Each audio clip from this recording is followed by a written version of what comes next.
La révolution culturelle n'est pas une purge à proprement parler, c'est plutôt une terreur, quelque chose qui, dans sa nature, est très semblable à ce que fut la terreur de Robespierre, ou du moins à l'époque du Comité de salut public en France en 1793. Les gens qui connaissent bien la Révolution française ne vont donc pas être trop dépaysés. C'est, disons, le visage authentique d'une révolution, une prétention à transformer la nature humaine, à lui faire changer de direction, à distinguer les rebuts de l'humanité, qui appartiennent au passé, et les hommes nouveaux. Si vous n'avez pas cette prétention, vous n'êtes pas révolutionnaire. Cette idée de l'homme nouveau, c'est quelque chose qu'on retrouve aussi bien chez les révolutionnaires fascistes, Mussolini, Hitler, que chez Lénine, Staline, Mao. Non. Donc il y a des hommes anciens, mauvais, et des hommes nouveaux, bons. Cette distinction, on va la faire par l'éducation. Pour empêcher les hommes anciens de continuer à être des hommes anciens, il faut leur arracher leurs enfants, pour les éduquer dans les plus stricts préceptes de la nouvelle pensée. Alors s'il y a une chose qui m'avait frappé dans Prisonnier de Mao, le témoignage de Pasqualini, c'est l'absence de la famille. En fait, en 7 ans, on lui accorde 2 visites de sa famille. Une de 6 minutes et une de 10 minutes. Pendant la deuxième visite, sa femme lui dit « On m'a dit que tu t'es mal comporté. Je te prie de faire des efforts, et les enfants aussi te prient parce que ils se font punir par le maître d'école qui sait que leur père est contre-révolutionnaire. » Cette scène est assez perturbante parce que c'est pas sa femme qui parle. C'est l'État qui semble parler par sa bouche. L'État a investi même les liens familiaux. Il arrache les enfants à leur famille pour se charger de leur éducation socialiste. Donc plus de famille. Et c'est ça l'arme que va utiliser Mao Zedong et Lin Biao pour se débarrasser de Liu Shaoqi. C'est la jeunesse, dressée selon les principes du communisme. Une jeunesse qui connaît rien à la vie. Ce sont les gardes rouges. Plus tard au Cambodge, il y aura les Khmers rouges, mais c'est le même principe. On monte la jeunesse endoctrinée contre leurs aînés. Et ce, pendant 2 ans et demi ininterrompus. Comment elle a commencé, la terreur ? Elle a commencé le 5 août 1966, 2 semaines et demie après que Mao ait traversé le fleuve bleu à Wuhan. La première victime de la révolution culturelle est une directrice d'école de la ville de Pékin qui s'appelle Bian Chongyun. Elle a été battue à mort par ses élèves. En fait, pour être précis, on l'a piétinée. Ensuite, ses élèves lui ont fait courir, aller et venir dans la cour d'école avec de lourdes piles de briques dans les bras. Et puis pour finir, elle a été battue à coups de ceinturon avec des boucles en laiton hérissées de clous, ce qui a mené à son décès. Le 18 août 1966, sur la place Tiananmen, les meurtriers sont publiquement félicités pour leur action. Et l'une des chefs de file est invitée à enfiler le brassard des gardes rouges sur le bras du président Mao en personne, pour que tout le monde sache bien que Mao se solidarise de cette jeunesse prosélytique. Et commence ce cercle vicieux, utiliser la jeunesse endoctrinée contre la vieille garde. Tous les établissements scolaires chinois s'embrasent. Et il y a des grands discours que Zhou Enlai et d'autres font sur la place Tiananmen pour enflammer la jeunesse. Vous devez combattre ce qu'ils appellent les 4 vieilleries. Je crois qu'ils aiment bien le chiffre 4. Donc les 4 vieilleries, ce sont les vieilles idées réactionnaires, la vieille culture, les vieilles coutumes et les vieilles habitudes. Donc en fait, ce sont les jeunes contre les vieux. C'est vraiment dans le concept de ces 4 vieilleries. C'est ce qui est vieux qu'on doit tuer. Des scènes d'une extrême violence se répandent dans toute la Chine. L'ambiance des années 66, 67 et qui culmine en 1968, c'est tout ce qu'il y a de plus choquant et de dégoûtant sur la nature humaine. D'abord, les enseignes sont attaquées au marteau. Si les noms des enseignes sonnent vieux, on va les brûler et les remplacer par des noms jeunes. Par exemple, Défendons Mao, Révolution permanente, Gloire rouge. Ça marche aussi pour les noms des rues. La rue de l'anti-révisionnisme. Comme sous la Terreur en France où on renommait les villages pour enlever le saint ou pour enlever toute référence à la religion. On détruit évidemment tout ce qui peut être religieux pendant la révolution culturelle. Les temples bouddhistes, taoïstes, les mosquées, les temples de Confucius, les temples de Confucius ont été particulièrement attaqués. Le christianisme est persécuté comme jamais. Et puis, c'est le temps des autodafés, on brûle tous les livres non marxistes. Alors, il y a aussi, je dirais, une forme de puritanisme. On déteste les gens bien habillés. Tout ce qui peut rappeler la mode de l'étranger. Alors, les Chinois, ils appellent ça la mode de Hong Kong. puisque Hong Kong, vous savez, c'est un peu plus occidental, et donc importe un petit peu une partie de cette mode occidentale des années 60. Donc les gardes rouges s'en prennent aux gens qui portent les cheveux longs, qui portent des jupes courtes pour les filles, des pantalons cow-boy pour les garçons, des chaussures à bout pointu. Les gardes rouges haïssent tout ça. C'est très ironique, parce qu'à l'époque de mai 68, en France, c'est-à-dire au même moment, il y avait une jeunesse soi-disant libertaire qui se réclamait de Mao, mais qui s'habillait comme ça. Et ironiquement, les gardes rouges de Mao lynchaient les filles en jupe trop courte. La mode vestimentaire, c'était une invention du capitalisme, pour nous faire consommer. Je sais plus quel témoin qui disait oui, sous la révolution culturelle, tout le monde s'habillait mal, avec des vêtements vieux et ternes, parce que ça fait pauvre, et c'était une question de survie. Continuons sur ces signes qu'on entre dans une phase particulière, les murs de la Chine se recouvrent de dazibao.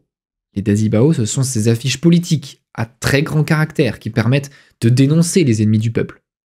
Alors on peut les placarder dans l'école, dans l'entreprise, dans le village, un peu comme les facs publiques en France, vous savez, qui sont complètement recouvertes de tags qui appellent à la mort des fachos. C'est tout à fait maoïste comme façon d'investir l'espace public. Les gardes rouges ont besoin de marquer leur territoire.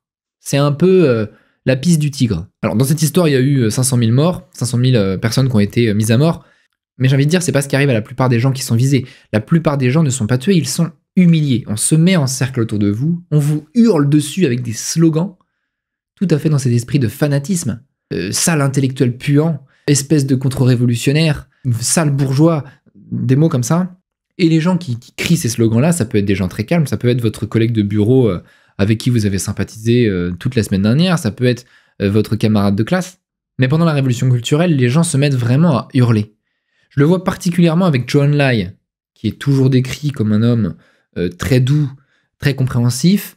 Là, on le voit s'énerver au micro, appeler à la mort des impérialistes, à la destruction de toutes les vieilles coutumes. Et d'ailleurs, dans les enregistrements, je l'entendais, il hurle tellement fort que sa voix part en voix de fossé.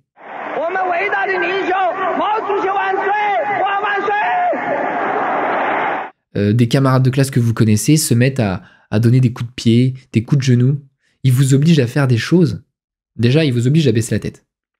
Ça, vous devez regarder vos pieds. Quand j'ai lu le témoignage de Pasqualini, d'ailleurs, c'est marrant parce qu'il y a toute une partie où, en fait, tu as envie de regarder tes pieds parce que le narrateur ne fait que regarder ses pieds. Il ne voit pas tout ce qui se passe autour de lui. Ensuite, il y a la pancarte qu'on vous attache autour du cou. Une énorme pancarte avec des slogans en police énormes sur laquelle c'est écrit intellectuel puant, par exemple. Parce qu'en Chine, les intellectuels sont toujours dits puants. Ça veut dire ce que ça veut dire. Bon, ils ont un langage un petit peu ordurier aussi. Et puis, on vous fait faire l'avion à réaction. Faire l'avion à réaction, ça veut dire vous penchez en avant, vous tirez les bras en arrière, en vous mettant la tête en fait en bas.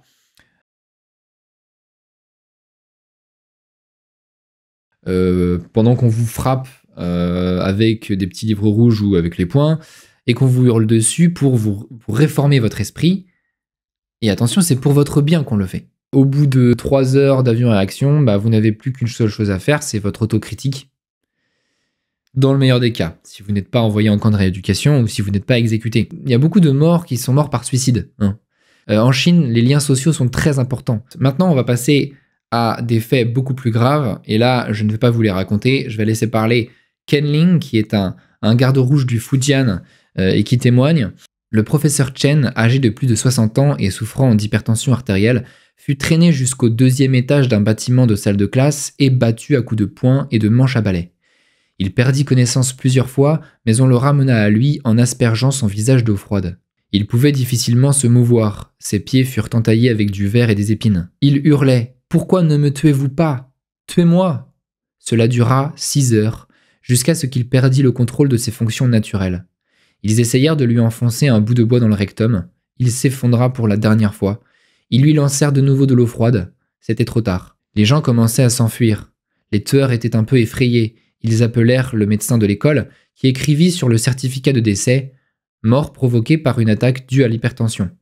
Lorsque son épouse se précipita sur les lieux, on l'obligea de confirmer cette cause du décès avant d'être autorisé à emmener le corps.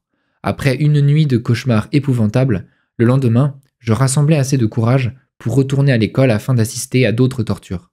Après une dizaine de jours, je m'y habituai. Un corps barbouillé de sang ou un hurlement ne me mettait plus mal à l'aise. Bon, je vais pas épiloguer là-dessus, mais Des témoignages comme ça, je peux vous dire, j'en ai trouvé à l'appel. Et dans tout ça, qu'est-il arrivé à Liu Shaoqi?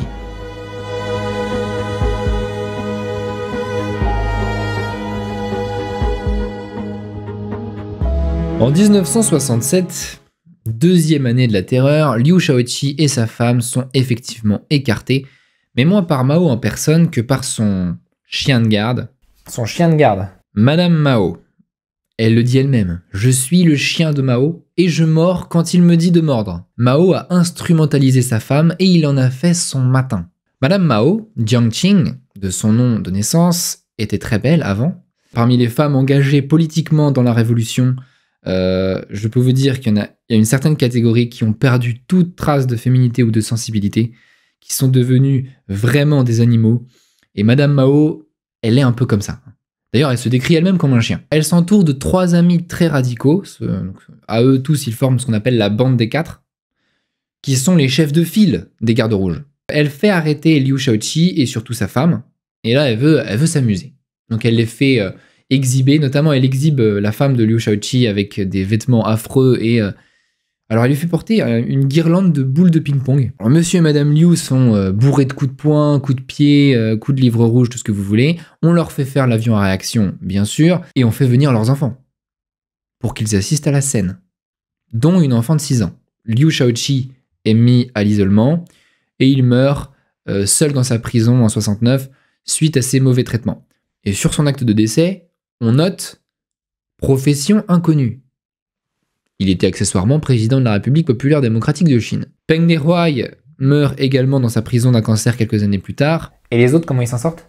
Les autres, c'est compliqué pour tout le monde.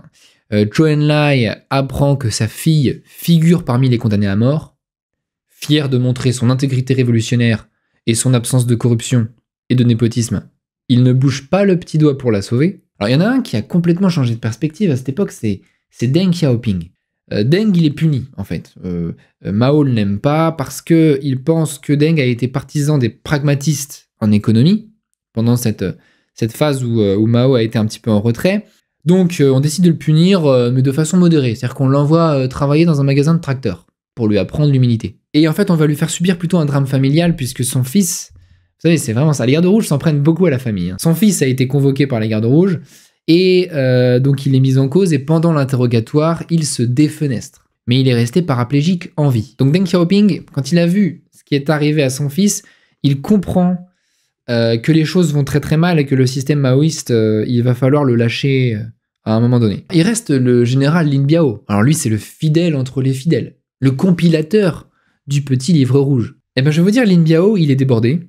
Et il doit faire face quand même à la division de l'armée, et notamment à la sécession des armées provinciales. En 1967, la terreur tourne à la guerre civile, parce que tous les vétérans de l'armée rouge n'acceptent pas le comportement des petits jeunes. Après tout, la lutte contre Chiang Kai-shek, c'est eux qui l'ont faite, c'est l'armée rouge. La révolution, c'est eux, c'est pas les gamins. Donc il y a opposition, au sein du monde communiste, bien sûr, entre une armée de vétérans de l'armée rouge et les gardes rouges. Les gardes rouges déclarent une commune à Shanghai, qui plonge Shanghai sous la terreur, pendant qu'en province, la situation est très tendue, et je pense surtout à Wuhan. La vieille garde de Wuhan ne se laisse pas faire du tout, notamment il y a un groupe de vétérans qui s'appelle le Million de Héros, qui entre en révolte ouverte. Par hasard d'ailleurs, Mao se trouvait à Wuhan. Si le Million de Héros avait su qu'il était là, il est possible qu'il ne s'en serait pas tiré vivant. En tout cas, Lin Biao comprend que la situation n'est pas tenable, il envoie l'armée de libération, il écrase la sécession de Wuhan. Mais je vais vous dire, la guerre civile s'est répandue un peu partout, dans toute la Chine, notamment dans les périphéries, dans le Turkestan, dans le Qinghai, mais aussi dans le Guangxi. Il y a une affaire connue qui se situe dans une ville du Guangxi qui s'appelle Wuhuan, un incident parfaitement renseigné. 76 contre-révolutionnaires ont été condamnés dans ce village, et les villageois décident de leur arracher vif le cœur, le foie et pour certains le pénis. Toutes ces viscères sont mangées au cours d'un banquet de chair humaine, et malheur à celui qui ferait son difficile dans le choix de la nourriture. Parce que si tu es révolutionnaire, tu dois être capable de faire même le pire pour la révolution culturelle. Donc des épisodes de cannibalisme assumés. Ça nous rappelle vraiment 93. Je terminerai cette section par cette réflexion. Vous savez, les victimes de la révolution culturelle et les gens qui étaient en face, les gardes rouges pendant cette guerre civile en 67, les vétérans de l'armée rouge, tous ces gens n'étaient pas des contre-révolutionnaires. C'était des communistes. Tout le monde s'était plus ou moins soumis au parti de toute façon. Pour qu'ils soient en liberté, s'ils sont pas dans les laogai, c'est qu'elles ne disaient aucun mal du système communiste. Donc, toutes les victimes étaient soit communistes, soit d'anciens communistes, de la même façon que Robespierre faisait tuer d'autres révolutionnaires. Le problème n'est pas que ces gens refusaient la révolution. Beaucoup avaient déjà du sang sur les mains. Deng Xiaoping est bien placé pour le savoir, il avait lui-même dirigé la campagne anti-droitier, et pourtant on s'en prend à son fils. Simplement, la révolution est un mouvement dynamique qui ne s'arrête jamais. Leur tort, c'est de s'être arrêté trop tôt.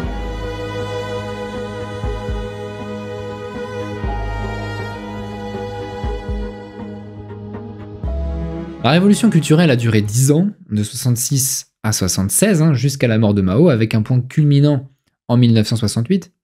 Avant de décrire la fin de cette période, je voudrais dire quelques mots sur la politique extérieure de Mao.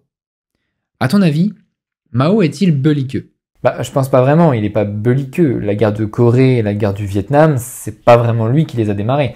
Il n'a jamais envahi un pays, enfin, mis à part les territoires sous souveraineté historique chinoise, donc non. Il n'est pas belliqueux. On pourrait dire ça. Mao n'a pas fait la guerre, contrairement à Hitler. Il a peut-être des défauts, mais c'est un pacifique. Certains ajouteraient même, c'est un tendre au fond de lui. Il voulait l'harmonie entre les hommes, mais il n'a pas les bonnes idées. C'est complètement faux. Mao a sérieusement envisagé la Troisième Guerre mondiale pour en finir une bonne fois pour toutes avec le capitalisme. Et quand je vous dis Mao envisageait la Troisième Guerre mondiale, ça comprend l'utilisation potentiel de l'arme nucléaire. On a des citations où il expliquait qu'au pire, des gens mourront, mais que la Terre sera débarrassée d'un grand poison.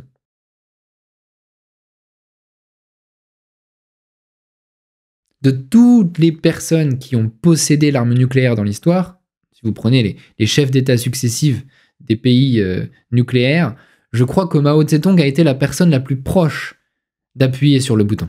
Enfin, peut-être pas la plus proche d'appuyer sur le bouton, mais au moins celle pour qui l'utilisation de l'arme nucléaire, en dehors de toute dissuasion, l'utilisation réelle, était vraiment envisageable et même presque souhaitable dans un sens. Sa politique extérieure d'ailleurs a été remplie de provocations, dont 3 auraient pu, par malchance, conduire à une guerre potentiellement mondiale. On va les explorer succinctement. En fait, il a agressé 3 voisins, et ça tout le monde l'oublie. 1958, à Quemoy, 1962 au Cachemire et 1969 sur l'Ussuri. Alors d'abord en 1958, Mao s'attaque à Quemoy. Tu peux savoir ce que c'est ? J'ai jamais entendu ce nom. La Chine ne contrôle pas la totalité de sa côte. Il y a des petits grains de sable qui ne lui appartiennent pas. Ouais, Hong Kong. À la rigueur, mais c'est tout.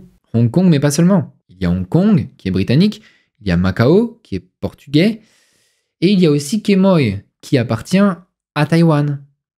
Encore aujourd'hui, tout près de la ville de Xiamen. C'est une île en fait, une petite île, qui en chinois s'appelle Kinmen. Et en 1958, la Chine bombarde Quemoy, faisant des centaines de morts taïwanais. Finalement, les États-Unis envoient une flotte pour défendre le détroit de Taïwan, et Mao, n'ayant pas le soutien russe, renonce. Le problème, c'est qu'il n'a pas été soutenu par la Russie. En fait, les relations avec la Russie sont catastrophiques. Oui, ça, je ne l'ai pas précisé, mais Mao n'a pas du tout apprécié la déstalinisation de Khrouchtchev, et suite à une montée des tensions en 1960, tous les conseillers russes ont été rappelés de Chine. Donc le front rouge s'était complètement fissuré avec ce qu'on a appelé la rupture sino-soviétique. Je n'ai pas beaucoup parlé, mais voilà, c'est une donnée à avoir en tête. Alors Mao a fait une deuxième provocation en 1962. Il s'en prend à un autre de ses voisins, qui est l'Inde. Il a envahi 2 provinces indiennes. Là encore, ça aurait pu être catastrophique. Les 2 pays sont des mastodontes démographiques, et à cette époque-là, la situation internationale est très tendue. 1962, c'est l'époque de la crise de Cuba. Les États-Unis auraient pu prêter l'aide à l'Inde. Enfin, vous voyez les enjeux. Bon, personne ne sait ce qui se serait passé si Mao était allé plus loin. Finalement, Zhou Enlai résout la situation à l'amiable, et la Chine va récupérer un petit bout du Cachemire, qui faisait partie des territoires envahis. Le Cachemire, territoire qui décidément nous cause souvent des petites frayeurs. Troisième étincelle, 1969, Mao envahit l'île Chenpao. C'est une île qui se trouve sur le lit du fleuve Ussuri, qui est en fait la frontière entre la Russie et la Chine à cet endroit. Donc cette fois-ci, bas les masques. Je vous avais parlé de la rupture sino-soviétique qui avait été grave en 1960, mais là ça va beaucoup plus loin. Il attaque directement son voisin du Nord. En 69, les Russes et les Chinois se tirent dessus à balles réelles en Mandchourie, et même par la suite, il y a eu des chars russes qui ont pénétré dans le Turkestan sur des kilomètres. Bon, là encore, finalement, le jeu a été calmé, grâce à Zhou Enlai certainement. Ce serait vraiment stupide que deux immenses pays se querellent pour une petite île qui, sans déconner, tient dans une photographie. Voilà donc pour ces trois étincelles. Voilà, je les mentionne en passant, c'est vrai qu'elles n'ont plus vraiment de conséquences aujourd'hui. Mais elles sont quand même utiles pour se faire une idée de quel genre de coco était Mao.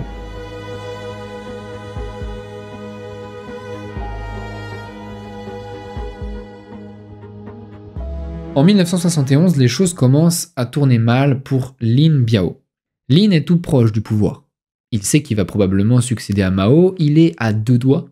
Et c'est justement ça, c'est justement parce qu'il le sait qu'il va tout perdre. Chez Mao, vous savez, il y a à la fois la perversion d'un système, mais aussi la perversion d'un homme ou d'un esprit tordu. Il lui faut un successeur, il le sait, mais Mao a été tellement habitué à donner la carotte à l'un et le bâton à l'autre, puis le lendemain l'inverse, dans son entourage, je crois qu'il jouit de tenir les destinées de ses collaborateurs entre ses mains. Donc, il a choisi Lin Biao. Oui, a priori, il a choisi Lin Biao pour lui succéder. Mais Lin Biao a fait un mauvais pas. Il a voulu proposer à Mao de devenir président de la République. Et Mao, ça lui a pas plu du tout. Bah pourquoi? Ça va dans son sens, non? Mao est président du parti. En faire un président de la République, donc un président de l'État, un chef d'État, ça change pas grand-chose à son statut.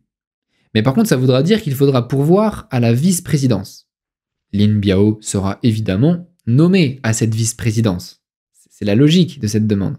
En fait, ça changera pas grand-chose pour Mao, mais pour Lin Biao, ça va être une promotion. Ça lui donnerait une protection légale. En cas de mort subite de Mao, la transition vers Lin Biao va être très naturelle.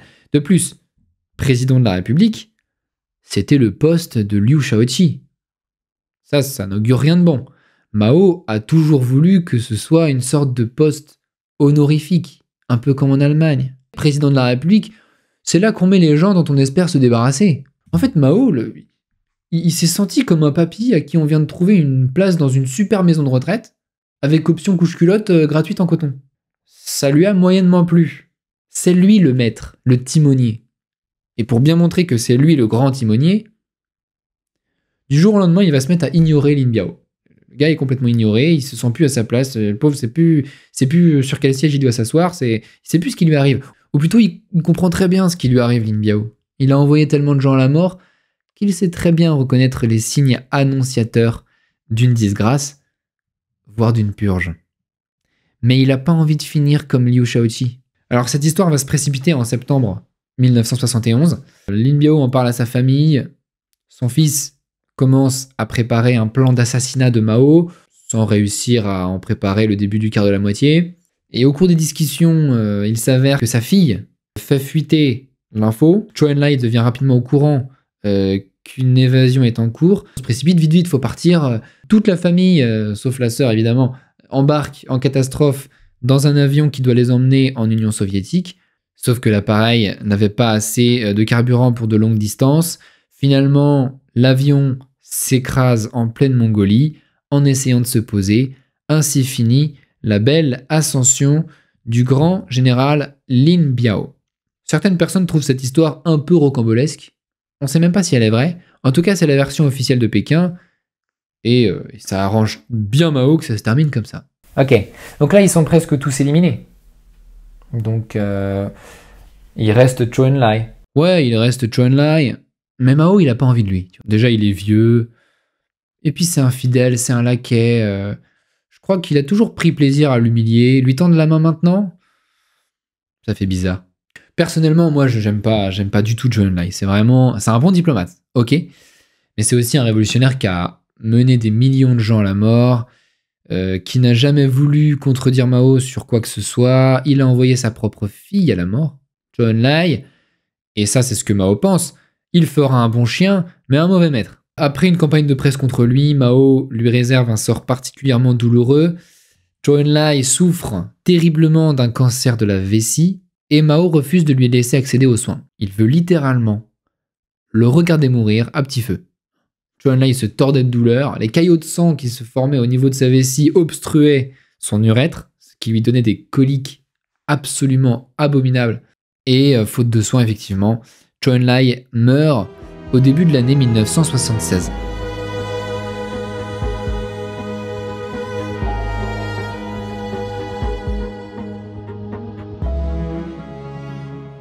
Moi, ce qui me paraît incroyable un peu dans cette histoire, même depuis le début là, c'est que cette histoire elle est horrible et j'en ai jamais vraiment entendu parler, j'ai pas souvenir qu'on m'ait expliqué tout ça. Il y a une ignorance autour de Mao. Si tu veux savoir pourquoi, si tu veux connaître la raison, le principal responsable de cette ignorance, si tu veux mon avis, il s'agit d'un président américain qui s'appelle Richard Nixon. On a tendance à accuser les infâmes mai 68ards étudiants d'avoir été maoïstes. Et disons que ça a été une mode temporaire, effectivement. Chez eux, ils étaient victimes de leur naïveté. Mais on peut aussi rappeler que ce sont des hommes politiques, globalement conservateurs, qui, pour des raisons stratégiques, ont tenu leur langue à propos de Mao. Qui ça? Je veux des noms. Je t'ai dit, je pense en particulier à Richard Nixon pour les États-Unis. On pourrait aussi penser à certains conservateurs britanniques comme Edward Heath. Et en France, Giscard. Alors qu'il y avait la guerre froide. Ça m'étonne quand même. Oui, mais justement, c'est très lié à la guerre froide. Notre ennemi identifié, c'était Moscou. Il est de tradition, dans le cadre d'un conflit, de profiter des divisions de l'ennemi en détournant ses alliés de lui. Dans l'après-guerre, on a fait ça avec Tito. Tu te souviens, on a livré des tas de céréales à Tito, on lui a donné des prêts, etc. Et Nixon voulait faire ça avec Mao. Oui, tout à fait. Et d'ailleurs, il y avait un contexte qui se prêtait beaucoup à ça. Il faut se rappeler que pendant tout son règne, Mao armait et finançait les Vietnamiens du Nord contre les puissances occidentales. Guerre du Vietnam, guerre atroce, c'est pas le sujet ici. Il a bien fallu y mettre fin à cette guerre. Et Nixon, quand il a débarqué, c'est ce qu'il proposait, un revirement dans la politique américaine au Vietnam. Après, je peux comprendre. Les Américains en avaient marre de voir leurs enfants mourir dans une jungle en Asie du Sud-Est, et donc, quand Nixon a proposé la paix, ils se sont dit « votons pour lui, mon fils va peut-être enfin revenir à la maison ». Oui, je ne veux pas donner l'impression de juger ce choix qui était assez logique. Les Américains ne supportaient plus cette guerre, c'est évident. Il ne s'agissait pas seulement de mettre fin à la guerre du Vietnam, et pour sa politique, Kissinger s'est mis à faire des avances à la Chine. D'ailleurs, franchement, ça a été très cocasse. Ah ça, c'est peut-être un des trucs les plus drôles que j'ai lus, c'est la façon dont les Américains ont tenté de parler aux Chinois, parce que les Chinois ne voulaient absolument pas. Évidemment, imagine-toi, tu travailles pour Mao, la dernière chose dont tu as envie, c'est de devoir discuter avec un représentant des États-Unis tout en n'ayant reçu aucune instruction précise du parti à ce sujet. C'est des coups à y perdre ta tête. À Varsovie, quand un diplomate américain a essayé d'approcher son homologue chinois, au moins pour lui serrer la main et parler du beau temps, le Chinois terrorisé s'est enfui par l'escalier. Comment il a fait en fin de compte? Il les a coincés dans un couloir? Bonne question. Nixon a utilisé le ping-pong. Pas mal comme idée, non? En 71, il y avait les championnats de ping-pong au Japon. Le pongiste américain discretos se rapproche du pongiste chinois et lui dit « Ouais, j'aimerais bien visiter la Chine un jour. » Le pongiste chinois en parle à son entraîneur, ça remonte jusqu'à Mao, et Mao dit « Ok ». Et c'est comme ça que le contact a fini par être fait. En février 72, Nixon fait sa grande visite à Pékin, si fameuse, pendant laquelle il n'a fait que flatter et flagorner à propos des Chinois, sans s'apercevoir que Mao, lui, n'a dit à aucun moment du bien de l'Amérique pendant cet entretien. Les troupes américaines se retirent effectivement du Vietnam en 73. Ce rapprochement n'a d'ailleurs aucun sens, puisque Mao insultait Khrouchtchev en permanence parce qu'il cherchait à faire une coexistence pacifique avec l'Amérique. Là-dessus, c'est très peu stalinien comme façon de faire, mais par contre, je pense que ça flatte l'orgueil de Mao de se dire que les Américains lui font des courbettes. Donc dans ces conditions-là, il accepte une amitié avec l'Amérique. Ce rapprochement, il a eu aussi une autre conséquence, c'est que c'est à ce moment-là que Taïwan a été éjecté des Nations Unies. On a dû remplacer l'un par l'autre. Et oui, entrée de la Chine parmi les 5 membres permanents du Conseil de sécurité de l'ONU, et bye bye Taïwan. Après, jusqu'ici, c'était quand même très artificiel. La Chine était une superpuissance nucléaire en plus depuis 64. Taïwan, petite île qui maintient une fiction d'autorité sur la Chine entière. Que Taïwan soit un membre permanent, c'est un peu abusé. Ah oui, c'était un peu artificiel, mais Taïwan n'a pas perdu que son siège au Conseil de sécurité. Taïwan a été exclu tout bonnement des Nations Unies. Il n'a plus de siège du tout. Mais pourquoi ? C'est ce qu'a demandé Mao, c'est eux ou moi. Il n'y a qu'une seule Chine. Il n'y a qu'une seule Chine dans l'esprit de Chiang Kai-shek. Il n'y a qu'une seule Chine dans l'esprit de Mao. Ils ne peuvent pas être présents simultanément aux Nations Unies, c'est impossible. Donc aujourd'hui, Taïwan n'est pas aux Nations Unies ? Non, Taïwan n'est pas membre des Nations Unies. Mais il conserve quand même des relations avec les États-Unis qui lui simplifient la vie. Donc voilà, le vieux Chiang Kai-shek a perdu son siège 3 ans avant sa mort. Et même pire que ça, c'est que c'est depuis cette époque qu'a daté le mythe du Mao vieux sage. Mao grand homme. Tout le monde lui fait des courbettes. Nixon lui a fait 2 visites, une deuxième visite peu avant sa mort. Tanaka au Japon lui fait sa visite. Pierre Trudeau au Canada. Il y a Mobutu, il y a Edward Heath. Même Pompidou lui a fait une visite. Tu veux savoir ce que le président Giscard a écrit à la mort de Mao ? Avec le président Mao, s'éteint un phare de la pensée mondiale. Un phare de la pensée mondiale. Et la révolution culturelle dans tout ça, c'est le mémoricide absolu. On n'en parle plus. Donc excuse-moi, mais moi, Kissinger, si tu veux...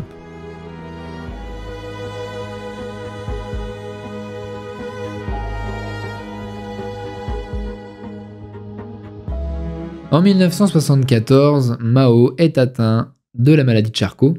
Il s'isole, ce qui ne l'empêche pas de contrôler de vastes purges par l'intermédiaire de la bande des 4, Madame Mao étant son agent attitré. Il essaye d'attirer Deng Xiaoping dans un piège, mais il n'y parvient pas entièrement. La mort de Zhou Enlai, début 76, a été l'occasion pour la première fois d'une sorte d'expression de l'opinion publique. Il y a des gens qui sortent dans la rue pour exprimer leur mécontentement, pour insulter Madame Mao. Donc voilà, on sent que le système Mao est devenu très vieux. L'atmosphère est plutôt favorable à Deng Xiaoping.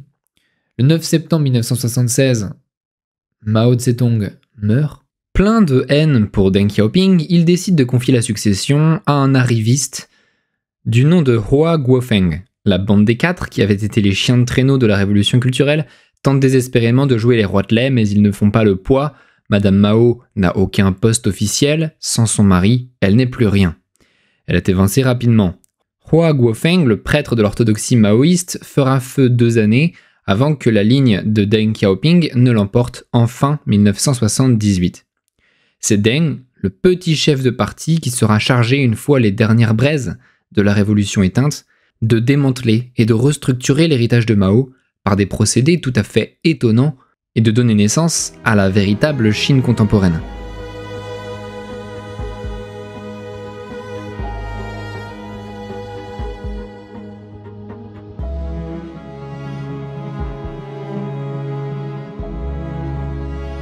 Mao est-il le tyran suprême de son siècle ? A-t-on le droit, sur la base de ces chiffres accablants, de lui décerner les sinistres lauriers du pire régime totalitaire ?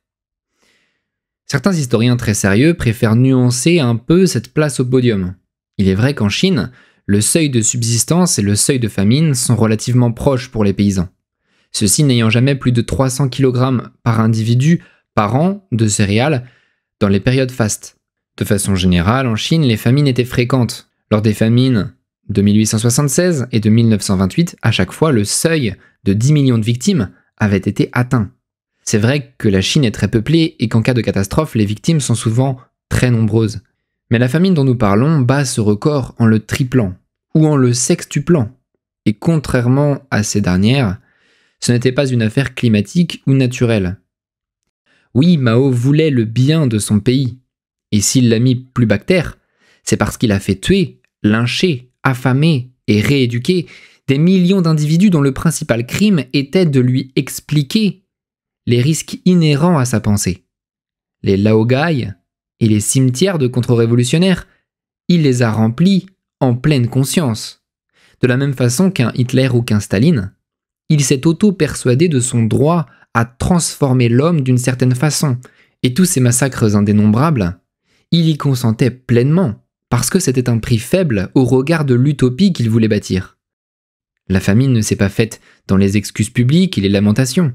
Elle était négociée avec des fusils et des couteaux pour trancher la gorge de ceux qui protestaient contre ses causes. Tous ces petits serviteurs, ces milliers de petits sicaires qui devaient la mettre à pied d'œuvre, village après village, eux voyaient très bien le mal qu'ils faisaient. La famine fut destructrice, surtout dans les provinces dirigées par les secrétaires les plus dociles aux idées de Mao, comme le Sichuan, dont la mortalité est à 53 pour 1000, le Henan à 39 pour 1000, l'Anhui à 68 pour 1000. Et les survivants, quant à eux, eurent pendant 3 ans la peau sur les os. Nombreuses sont les communes comme Hinyang, dans le Henan, où les réquisitions ont atteint 75 000 tonnes, c'est-à-dire la quasi-totalité de la récolte réelle en 1959. Pour en arriver à un tel résultat, on usa de la torture et du meurtre. Les uns mouraient de faim parce que d'autres mouraient de violence. Non, ce qui est véritablement inconscient chez Mao, ce n'est pas tant la famine, c'est plutôt le recyclage mécanique de toutes les logiques adoptées en France à l'époque de la Terreur de 93. Comme du temps de celui qu'on appelait l'incorruptible, toutes les purges du Parti communiste chinois de 1949 à aujourd'hui, sous Mao, sous Deng Xiaoping, sous Xi Jinping, sont obsédées par la corruption. La corruption, c'est-à-dire aussi bien le pot de vin, l'infidélité au parti, la collusion avec des éléments bourgeois ou non révolutionnaires, et bien sûr la corruption idéologique. Les hommes du Parti communiste, en un sens, sont moins corrompus que ceux du Kuomintang. Maintes fois, Pasqualini a remarqué que le seul recours contre le régime est de parler son langage, de s'efforcer d'être plus marxiste que lui, d'être plus maoïste que lui. Le parti, surtout dans le laogai, est incorruptible, dans le sens où il ne se laisse pas contaminer par l'obscurité et la turbulence du monde réel. Le parti est incorruptible parce qu'étant hors de portée du monde des mortels, il est hors de portée du doute. À la mort de Mao Zedong, certaines formes de doute, cependant, vont contaminer la hiérarchie. Comme un champignon gagnant doucement les piliers de l'édifice, le doute progresse. Pour le vaincre, la Chine devra connaître une profonde mutation. Après les vicissitudes du grand bond en avant et les persécutions de la révolution culturelle, après la misère et la pauvreté qui ont rendu ce pays incapable de se mesurer aux puissances capitalistes, on aurait pu penser le monde de Mao consommé. Mais aujourd'hui, 50 ans après sa mort, son portrait est toujours sur la place Tiananmen. Deng Xiaoping, puis Xi Jinping vont opérer une extraordinaire métamorphose. Ils décideront de fonder une espèce de créature hybride, l'économie socialiste de marché. Cet oxymore est-il une forgerie hypocrite ou un nouvel avatar du marxisme ? Le maoïsme, en tant qu'idée, s'apprête aux pires compromissions afin de subsister comme lieu de pouvoir. Il faut que tout change pour que rien ne change.